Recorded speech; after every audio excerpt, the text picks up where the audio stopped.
Okay, and welcome, and thank you for joining us for another Hagley History Hangout.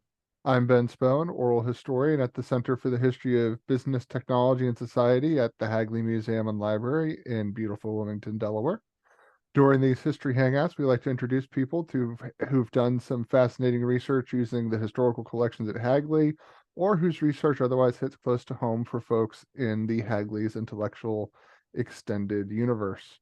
One such author joining me today is Mark Aldrich, the Marilyn Carlson Nelson Professor of Economics Emeritus at Smith College, and author of Back on Track, American Railroad Accidents and Safety, 1965 through 2015.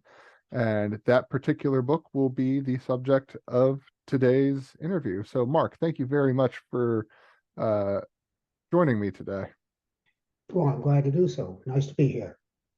Yeah, so I know this is actually the second book on railroad safety that you've done. So, before we jump into Back on Track, should we talk about Death Road the Rails at all? Is there anything a reader should know about that before they come into this one? Well, there is. Um, and in part, that's why I wrote a long introductory chapter in Back on Track that kind of took that early history and boiled it down to what I thought was germane that someone needed to grasp if you were going to pick the story up in 1965. Because the earlier book, which traced railroad safety down from 1828 to 1965, that is pretty much a success story. All kinds of backing and filling and things go wrong and so on. But broadly speaking, railroad safety is a hell of a success. If you look at worker safety or passenger safety, the figures show that it improved from about 1885 on pretty continuously. Um, okay. And I ended the book in 1965 because that was the end of the Interstate Commerce Commission. And so there's a new regime that comes into play in 1965, and it's a new safety regime. The Federal Railroad Administration comes in. The trouble is, if you end the story when I did, um, there's no foreshadowing of what happened. And about that time, railroad safety fell apart, and it fell apart for a couple of decades. Things worsened. Worker safety deteriorated. Train accidents exploded, and that's quite a different story. But if you put the two of them together, it's shocking because we all assume that I think things get better and better every day in every way. At least I used to, and that didn't happen with railroad safety. And that seems to me a very important story. And that's why I wanted to write the second book, and that's why I put some of the first book into it. Right. And this is such an interesting story. But overall, how did you arrive at the interest in not just railroads, but railroad safety in particular? Well, way back when, I think 1979, back when dinosaurs roamed the earth, um, I did a stint working for the Occupational Safety and Health Administration as an economist. And um, OSHA at that time, or what I thought was going on at OSHA thought it had invented work safety. Well, I didn't think that was true. I'm an economic historian. I didn't know much about work safety or its history, rather. Um, but I thought that'd be an interesting subject. And so I wrote a book, Safety First, which got published from Johns Hopkins. And there was a chapter in that on work safety on the railroads and mining, railroads, manufacturing, the whole business. But when I wrote that, I realized, there's an awful lot more to railroad safety than I've touched on here. Kept stumbling over all sorts of other things.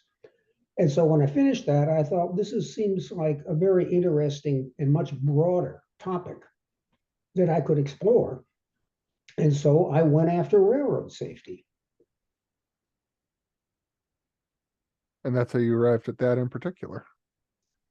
That's what led me to to focus on railroads because I knew as an economic historian that they had once been utterly central to the lives of Americans, and and their safety was all over the news.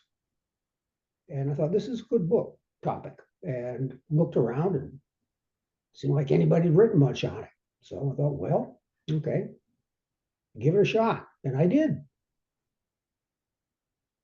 What was the, if I might ask a little bit about your own life and experience having observed some of this decline of safety or the decline in safety when you were working at OSHA in that period? What was the sort of the lived experience like to see the railroads returning to the news for decidedly not great reasons? Very sad, very sad. Um, it's like watching a great company fall on hard times. Recently, we've watched Boeing fall on hard times.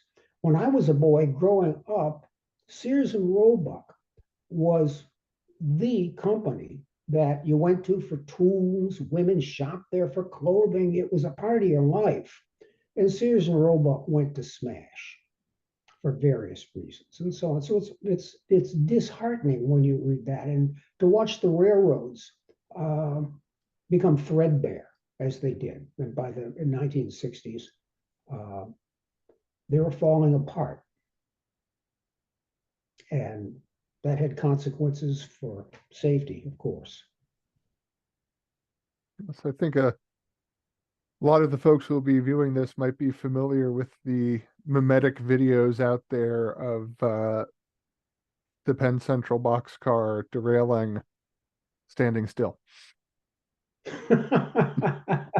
Yeah, that's the poster child. Um, you've got to admit that takes some doing, but I've got some. Well, as a teenager, I used to walk the tracks, trespassing, by the way, of course. Um, and you could look at the tracks. The ties are rotting out, and I've got some pictures in back on track of some union reps and others walking some of the tracks, and they are just awful. And you think, these are dangerous to walk on, let alone take a 70-ton freight car and try to run them over the rails. Yeah, that's just the poster child, but that's why derailment skyrocketed in the 60s and 70s. Right. Well, you mentioned having the photos and being able to see the deteriorated condition of the track yourself. So maybe this is a good segue to talk about the other methodologies you employed. There's a lot of math in this book. Well, tables at least. Yeah. Uh, so how do you evaluate the data to sort of to prove your claims that this gets markedly worse and then gets better again? Well, the one thing about railroads is railroads are like baseball. Everybody surrounding them is a statistics junkie. And railroad statistics go back well into the 19th century. So you've got a lot of numbers. Not all of them useful and some of them misleading and so on and so on. But a lot of numbers anyway.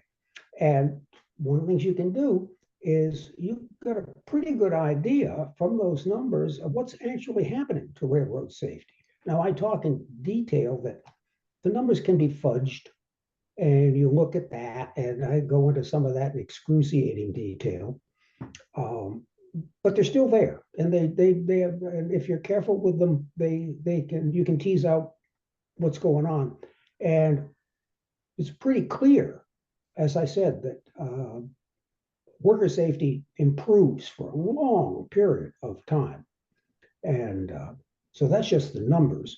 But you can also do some statistical analysis of them, and I did.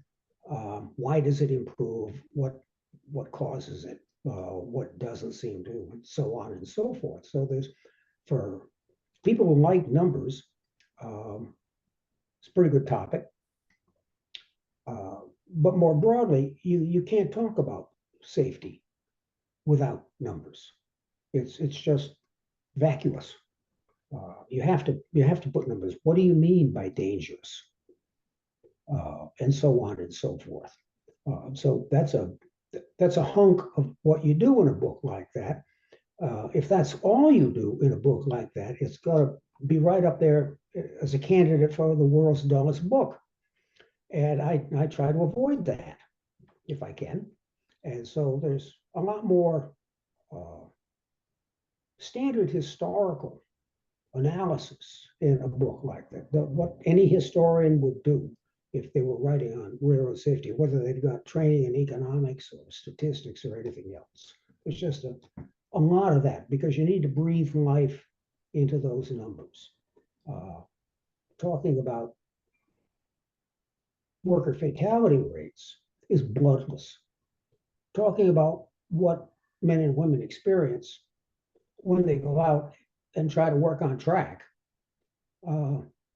breathes life into those kinds of statistics, and you get a glimpse of what it means to say that this is dangerous work, or this kind of work, if we compare it with other kinds of work, shows that it's far more dangerous.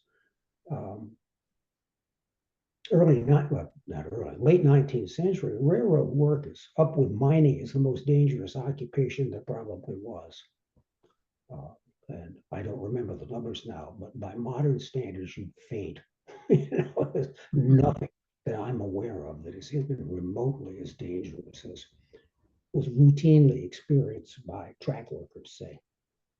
Oh, absolutely. And when you're looking for this information, the numbers and the human experience side, where do you go for that? What were some of your key archives? If there was also something I thought that was very interesting that you mentioned in the notes for your book, at least at the time of publication, the NTSB does not have an archive. Yeah, I thought that was kind of interesting too. And I thought, this can't be right. I've missed it. It's there. But I couldn't find it. But when I wrote the notes to the book, I cited a National Archives document that says we don't have anything by the NTSB, more or less, what they said, because I thought nobody's going to believe me if I just say it. They're going to say, oh, that jerk, he couldn't find him, or something like that. I was astounded. I don't understand that. It may be different now, but it wasn't then. Right. And just for the sake of completeness, for anyone listening who doesn't know, the NTSB stands for. Oh, I'm sorry. Yes, that's the trouble. My wife keeps saying that to me. Speak English. National Transportation Safety Board. And if I said FRA, I should have said Federal Railroad Administration, and so on. Ah, good catch. I didn't get that one. Um, well, I mean, I knew who they were, but I didn't. Yeah. So where else did you go? Where did you actually find the archive then, if not the NTSB? Well, the Federal Railroad Administration has archives. They weren't very rich.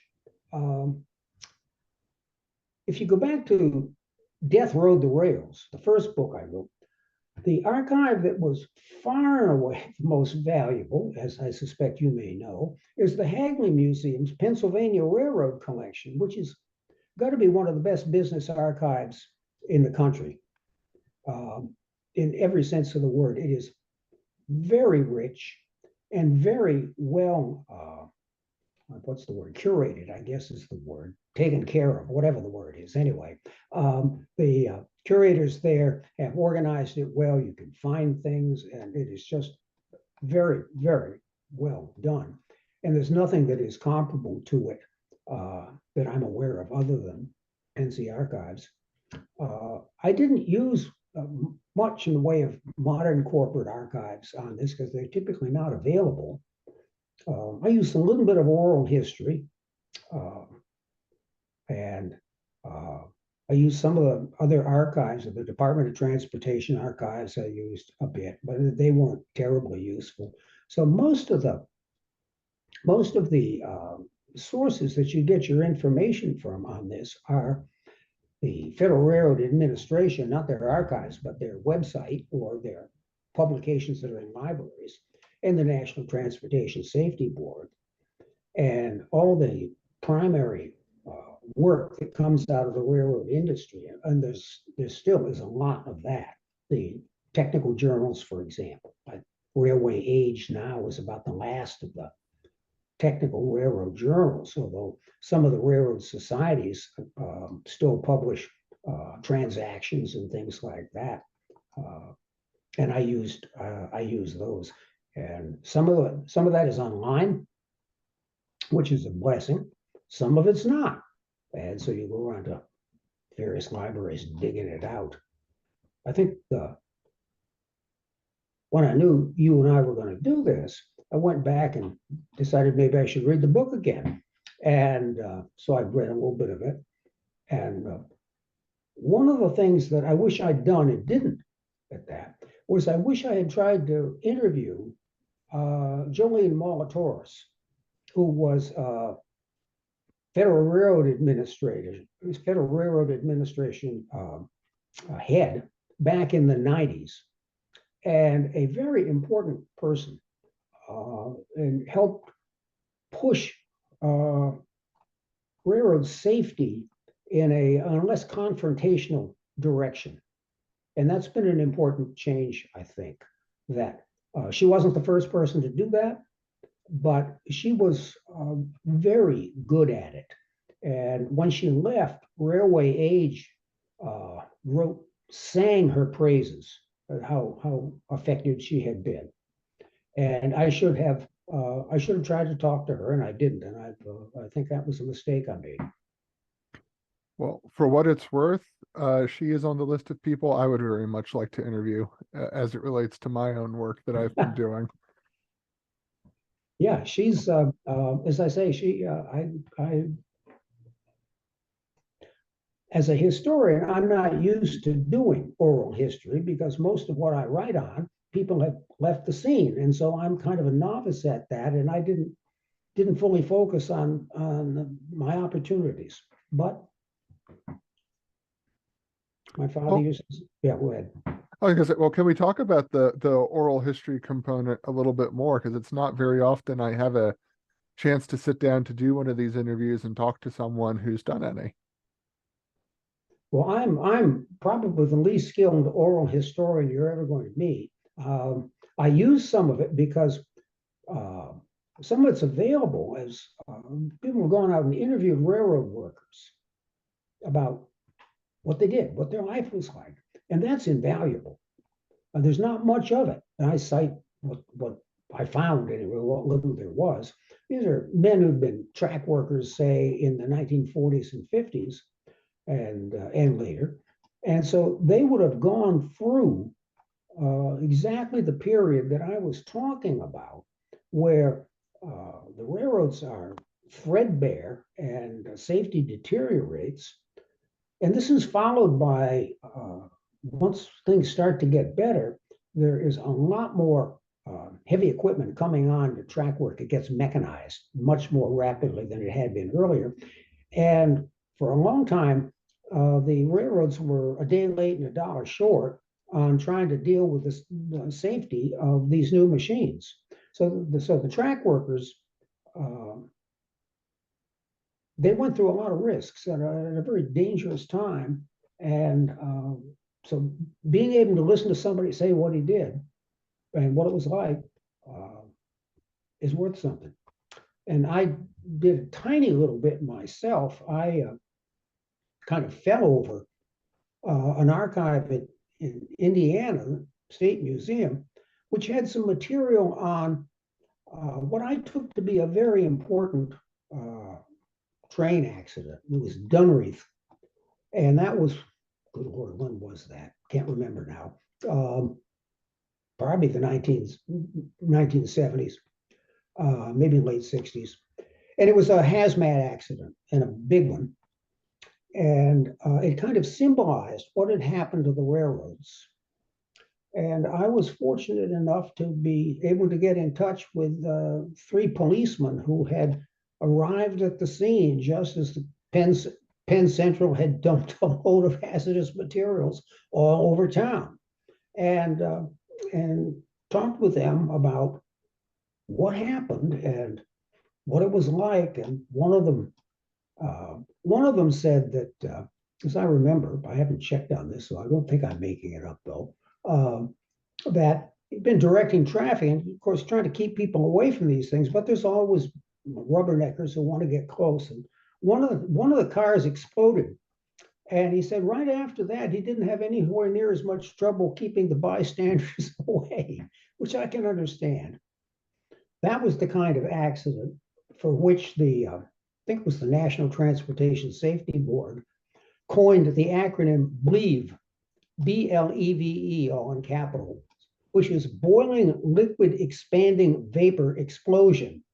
And it's what happens if you heat up a tank car full of vinyl chloride. It pops. And when it pops, it might blow half the tank car 1,000 yards, maybe into your backyard. And they're unbelievably scary things when they happen in your patch, as you know, the East Palestine one just recently, I think, demonstrated. And anyway, those are popping all over the place in the 1970s. There are a bunch of them, and they were what put railroad safety in front of Congress again, and what made it a very politicized public issue. Yes. So I have to ask, well, two more questions. I have to ask one more archival question because I am a partisan hack from Berks County, Pennsylvania. When you were at the Hagley, you mentioned the Pennsylvania Railroad Archives. Was there anything useful for either of your railroad safety books from our other really large railroad collection, the Reading? Ready? Yes, there was, but don't ask what it was. Well, there's also, I used material from Norfolk Southern, but the Pensy just overshadows everything else, I guess is it.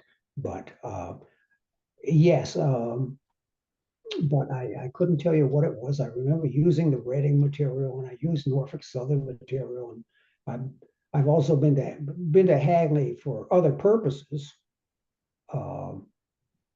written on mining safety too, and there are collections at Hagley that are providing a lot of insights into why mining was such a dangerous business. So I've used those too. But again, I'd have to go back and look at my notes to see what I got out of the Reading. And I imagine the other collection you're talking about would be the Westmoreland Coal Company. I guess it's Westmoreland. Yeah, it is, because that was the parent company. The one that I used was Stoniger Coal and Coke, which was way down in the tip of Virginia. And I think that was a branch of Westmoreland. Memory serves me. The corporate structures change, of course, but I think that was how it worked. The other question that I had too, as you're talking about railroad safety becoming a major national issue in the 70s, is I kind of have myself vacuumed off in this sort of Northeast, Mid-Atlantic, little bit of the Midwest, a footprint suspiciously close to what Conrail's footprint would be.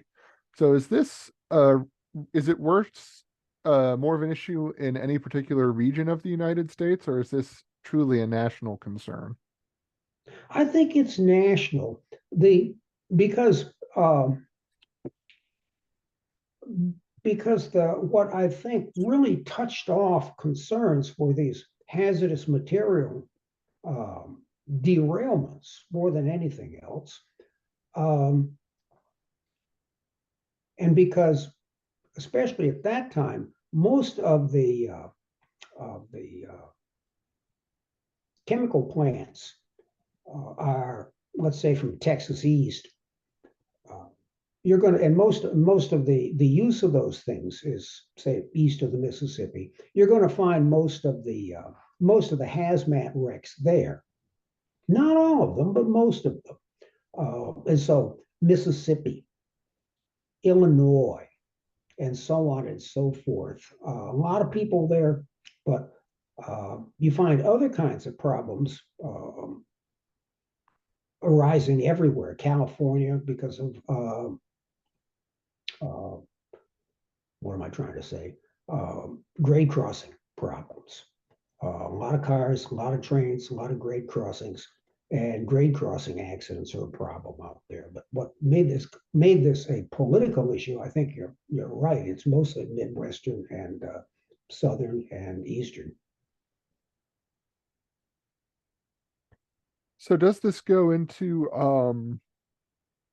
so I had a very long question about the changing regulatory bodies throughout this period that I was trying to tickle out and see if there was a way I could talk about it in the least partisan way possible. So should we talk about the Staggers Act and deregulation and how things start to become safer again? Is this a good segue point for that? Sure, I think so. What's interesting to me is that this was not really a partisan issue. We tend to think of these things now because everything is a partisan issue now, but we tend to think of these things this way. But it's worth being reminded that, and you think of, oh, deregulation, that's what the Republicans do. Well, the leader for airline deregulation was Teddy Kennedy, that famous Republican.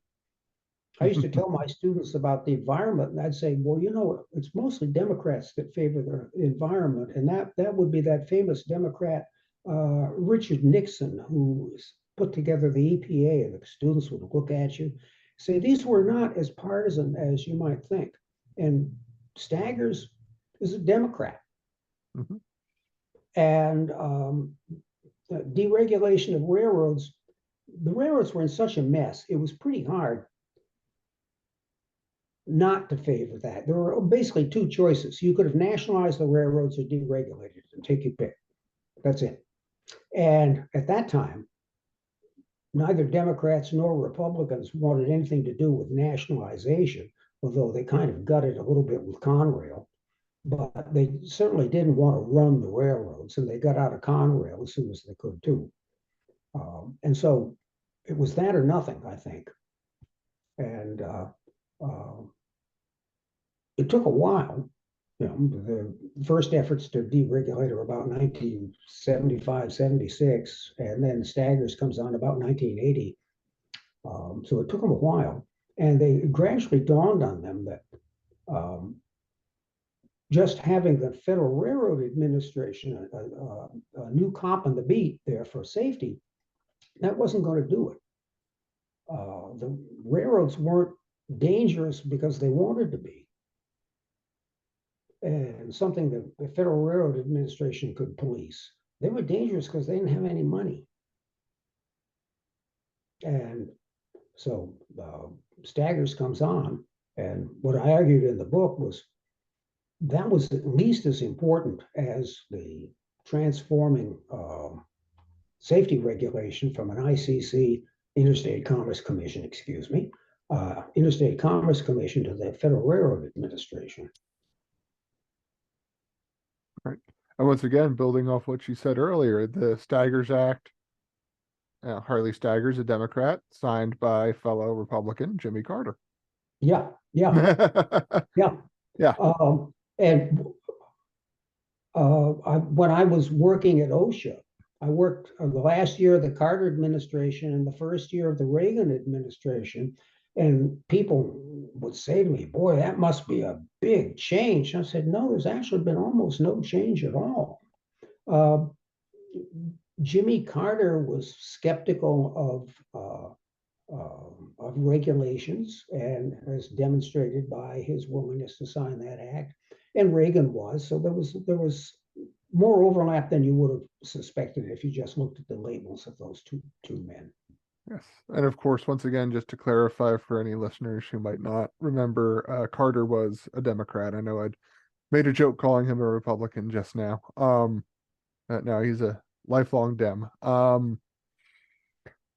What what what do you think drove that attitude to be sort of uh agnostic towards regulation? It seems like I don't think it's very controversial to say that the ICC had outlived its ability to be functional, but they're clearly or at least to me anyway, it would seem that there would is a need for some sort of regulation. So what are like your processes for getting to that? You mean safety regulation Yes, or safety regulations safety regulation? or anything The really. the uh, I'm not quite sure. I guess the ICC had made it irritated a number of people, and they decided it was time to be rid of it. Um, and so they took safety away from the ICC and gave it to the Federal Railroad Administration. But the Interstate Commerce Commission had never really had much of any power over safety. It ruled with a very light hand. It was like a sleeping dog. Every so often, if you kicked it, it would wake up and bark and then go back to sleep. But it did very, very little. And the Federal Railroad Administration would investigate accidents after it got started. And then it would give a report that would say, we don't have any power to deal with this. Let's say the track is a mess. Oh, we don't have any power to deal with this. Congress didn't, there was no law that gave the Federal Railroad Administration the ability to set track standards as there is now. And Federal Railroad Safety Act of, I think it's 1970, changes all that, and it gives the Federal Railroad Administration sweeping powers. There's very little they can't do after that. So there's a regime change that happens in several stages. We get rid of the ICC as a safety regulator, but we don't really get the FRA for a while because Congress doesn't really know much about this. And, what was Mark Twain's famous line that a congressman can be taught anything a flea can? I think that was it.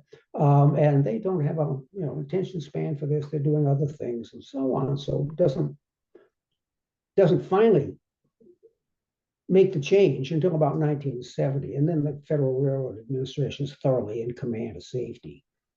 And the Interstate Commerce Commission is still in business as an economic regulator until Staggers, really. So it's a messy story. Yeah. Was it worth delving into that messy story to a greater degree? Because you have such a huge period of major changes happening in the industry with government, adjacent to government, uh, tangled somewhere in that spider web of all of those things. You know, if the Penn Central merger, and then the bankruptcies in the Northeast, and then Amtrak, Conrail, uh, mergers throughout the 80s into the 90s to create the rail systems that we more or less have today. Well, yeah, you could have written a half a dozen books on those easily, and they have been a number of uh, books written on those subjects. Conrail has been uh, written about extensively, and I'm just trying to think of a book just fairly recently came out that's a broad history of American railroads. It won't come to my mind, but anyway, yeah. But I'm really only interested in safety, and what you got to do is keep your eye on the ball. I don't imagine that Hopkins would have been interested in a 2-volume work, so uh, I tried to deal with those, but keep the focus on what's going on: trespassing casualties, grade crossing casualties, worker casualties, train wrecks. That's the focus. And this is important because it shapes the regulatory environment that those things occur in. But I tried to do basically as little as I could because, as I say, you could books easily write books on that stuff. So since that's operating adjacent to that, maybe it's a good point to ask what causes train accidents, what stops them. Well, the they logically divide now, anyway, into collisions and derailments. The old days when locomotive boilers exploded are happily over, and there are other minor kinds of train accidents. I think pointed out there was one case in which a train collided with a house that was being moved. But typically, collisions are what used to be called negligence back when that word was in fashion. And now they're called human factors, and which is a much more neutral term. And terminology like negligence, which the railroads liked, of course, because it had legal value to them, but it also was guaranteed to make sure that the train unions and management were at swords points. And negligence implies, oh, the guy riding the train did something. And sometimes that's the case. But just changing the terminology can sometimes be important. And one of the things that has happened under FRA is we now don't talk about that. We talk about human factors. And that's much broader.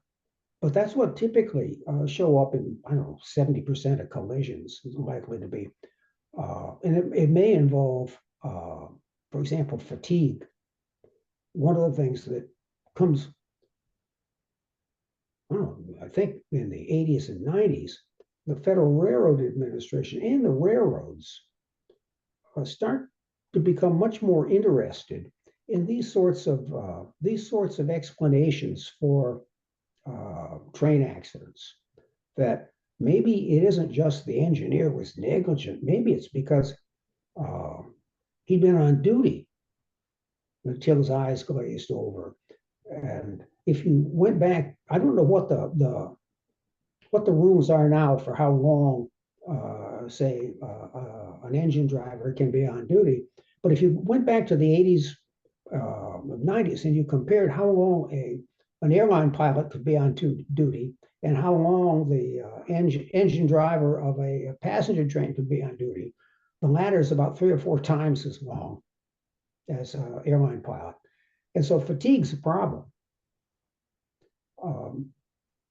One of the things that the Federal Railroad Administration was also good at was getting everybody to acknowledge that there was a drug and alcohol problem. And that's another one that is explosive, of course. And Federal Railroad Administration is an honest broker. And the unions are very, very touchy about that kind of thing. For one thing, mandatory drug tests are touchy. And yet there was a drug and alcohol problem. And we start to get a serious addressing of that problem in the 80s.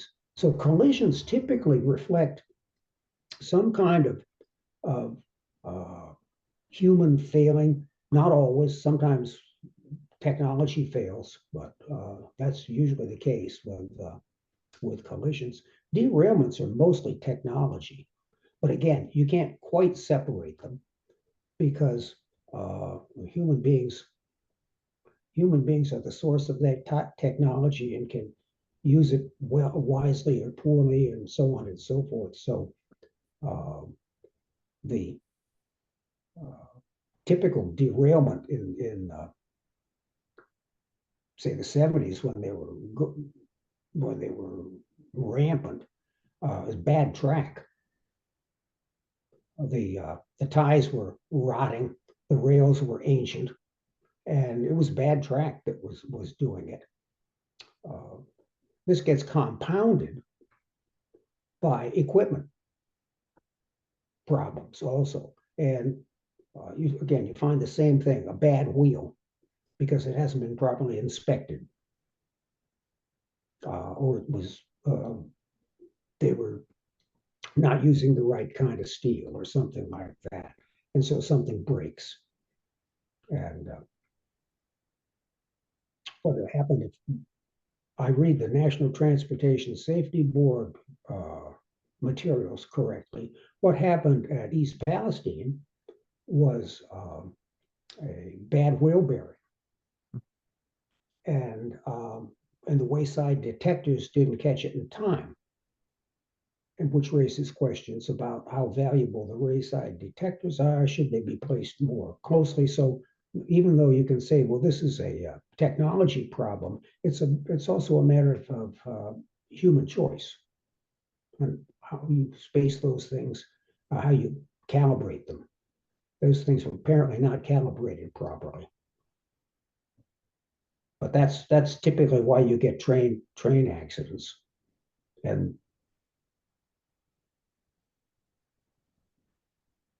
yeah, go ahead. Well, comparing, since you started with a comparison of what led to a derailment in the 70s, do you think it would be a good exercise to compare that to a derailment from the end of your period, which you talk about briefly in your book, Amtrak's 2015 derailment in Philadelphia? Oh, good Lord. That was human factors, as I recall. Going too fast around a curve. Do I have that right? I haven't looked it up recently, but I think that's it. So yeah, you can get those. You can get those. But that's one of the sorts of things where uh, you would think positive train control would automatically slow a train. Uh, so you can say that the absence of that technology was, alas, what happened. But yeah, you can get human factors that cause uh, derailments. There was another phenomenon that you talked about that I would like to reference a little bit today too by name, the little accidents. Uh, what are they? What are they? When do they happen? Yeah, if you could just go into that, I thought that was so interesting. I'm not sure of this, but I think I stole the term from Ralph Richards, who was the man who invented safety first on the railroads back about 1910. I think I stole it from him, but I haven't gone back and dug it out. If I did, I should have cited him. But what Richards was getting at is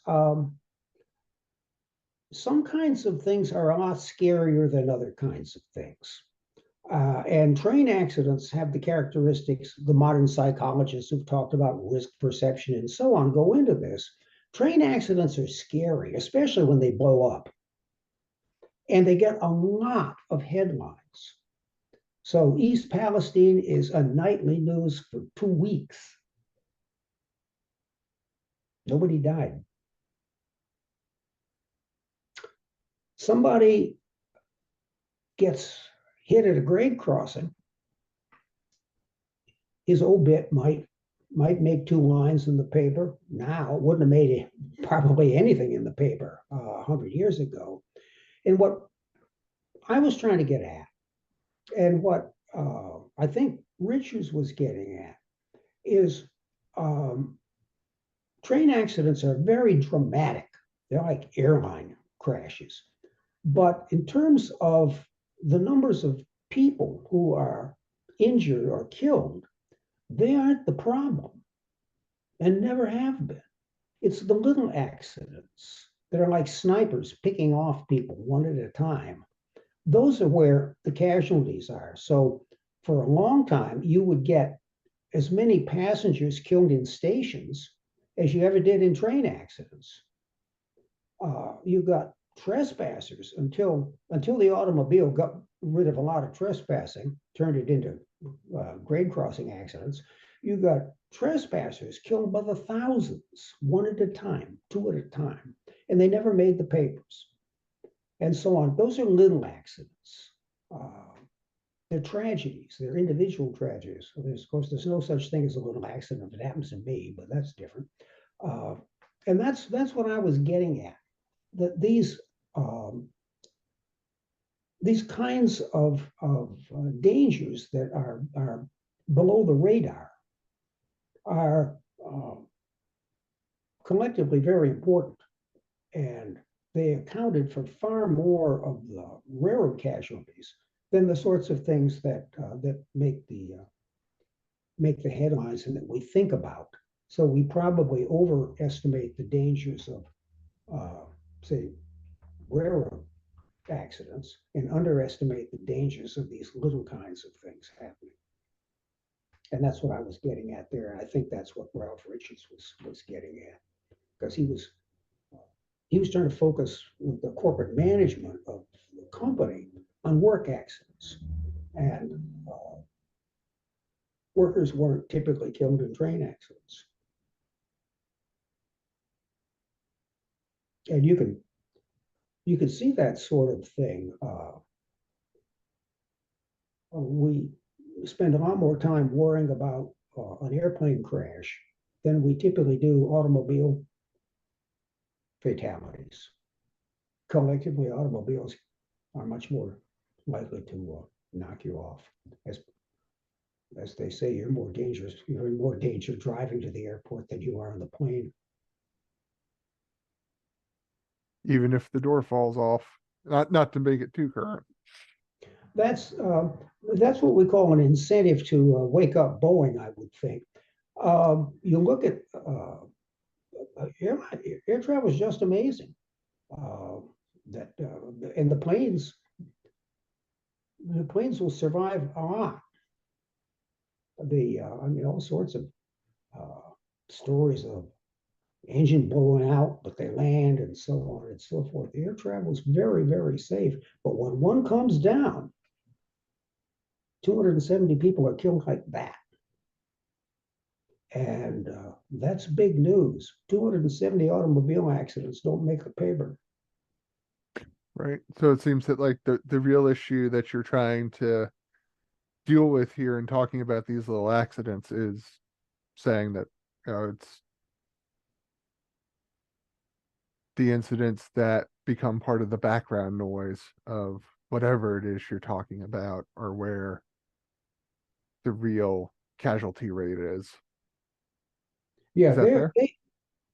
they are uh, they're not very dramatic, but they are the big story. When railroads were in their heyday and were one of the largest sources of accidental death in the country, it was at grade crossings and trespassing and on the job that was doing that. It wasn't typically the dramatic collisions. And the people who have looked at the way we think about risk have pointed out that we typically get our idea about what's dangerous from what we see a lot of. So we don't see a lot of these little accidents in the paper, but we see a lot about train accidents, and we probably overestimate high school shootings and so on because they're horrible things and they're in the paper. But that's where we get our estimates of risk. And so we tend to overestimate the dangers from those kinds of things and underestimate the dangers from the things we don't see very much.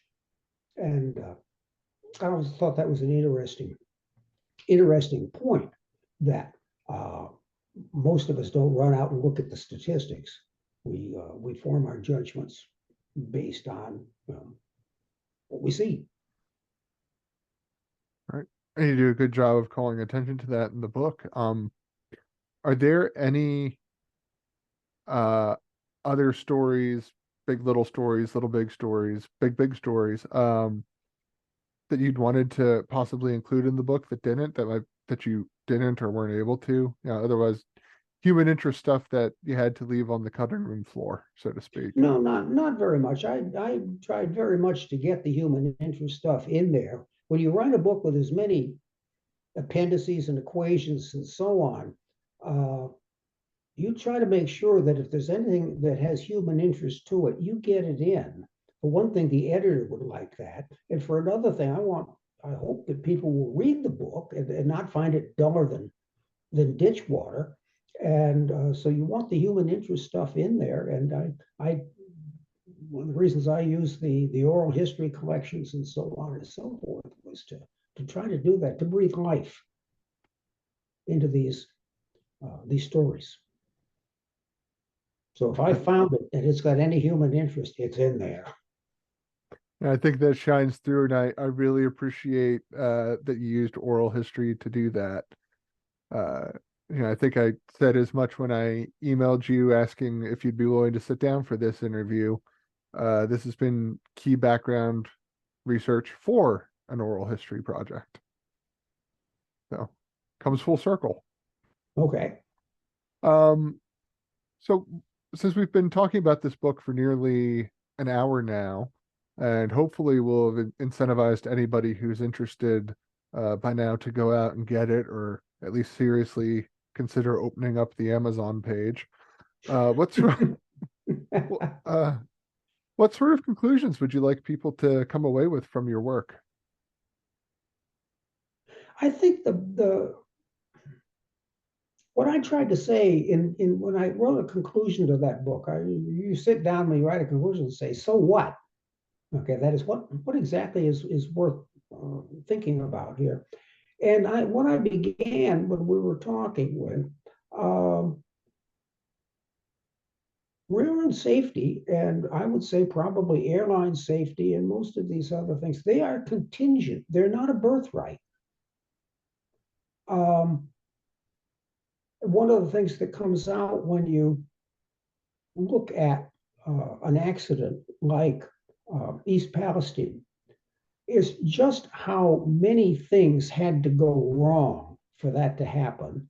And the converse of that is what a complicated thing safety is. To run a freight train and do it day after day, week after week, month after month without hurting anybody, when you're carrying dangerous materials and so on, is an enormous achievement. Like flying airplanes on a daily basis. It is a hymn to complex technology and to organizational structures that make it work. And it's sort of sobering when you think about it that way. But we take for granted that, oh, yeah, that's going to work. And it usually does. But that's not written in tablets of stone. And I think one of the things that the railroad experience shows us is that those things can very rapidly come apart, can fall apart. And that's what's so troubling about Boeing. Boeing is a storied corporation. Men of my age remember the planes of the Second World War. Boeing made them. And Boeing led us into the jet era. And Boeing is falling apart. And we hope that doesn't have large-scale ramifications for airline safety. But railroads fell apart. And that did have ramifications that I find sobering, that those kinds of structures are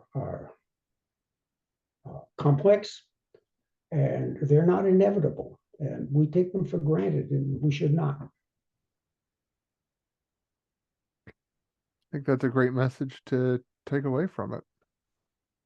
Is there anything else that you wanted to talk about or promote today? I know that it's not, before I play us out, I know that it's not a railroad safety book, but you do have a book coming out in the spring, I believe, correct? I think so. Yeah. Things due in February or March or something. It's called The Rise and Fall of King Coal. And it's a book about energy transitions in the United States. And that one stops in 1940 because I'm an economist and we like markets and that kind of thing. And the great transitions from wood to coal and coal to oil and gas and so on, those were mostly market driven. And there's very little that's public policies involved there. So I want to write about that. And once you get to World War II, energy markets are dominated by public policy, and they are to this day. Uh, and a lot has been written on the post-war period, and I don't see any reason to reinvent the wheel. But not much has been written that looks at how and why and what the consequences were of America's energy transitions. And one of the things that struck me, I'm an economist, and so we look at things like standards of living as measured by the national product statistics. And one of the things that struck me in doing this is that the national product statistics, when they talk about the rise in the standard of living, they simply cannot capture the benefits that housewives got when they shifted from trying to cook with a coal stove to cooking with a gas stove or an electric stove. None of that ever shows up in the national product statistics, but it enormously benefits their lives. And I want to tell that story. And you can find the same thing with other energy transitions. The transition from wood to coal did. But anyway, that's a good hunk of that story, and I found it full of, again, human interest and and not so much in the way of statistics. Still, I'll be sure to check it out, and I would like to encourage our audience to do the same. That sounds like that will be great. And for the folks listening or watching, if you would like more Hagley History Hangouts and more information on the Center for the History of Business, Technology, and Society at the Hagley Museum and Library, you can find us online at hagley.org, hagley.org. And if you'd like to read more of Mark's work on railroad safety, there's, of course, Back on Track, which we talked about today, and Death Rode the Rails, American Railroad Accidents and Safety, 1828 through 1965. See you soon.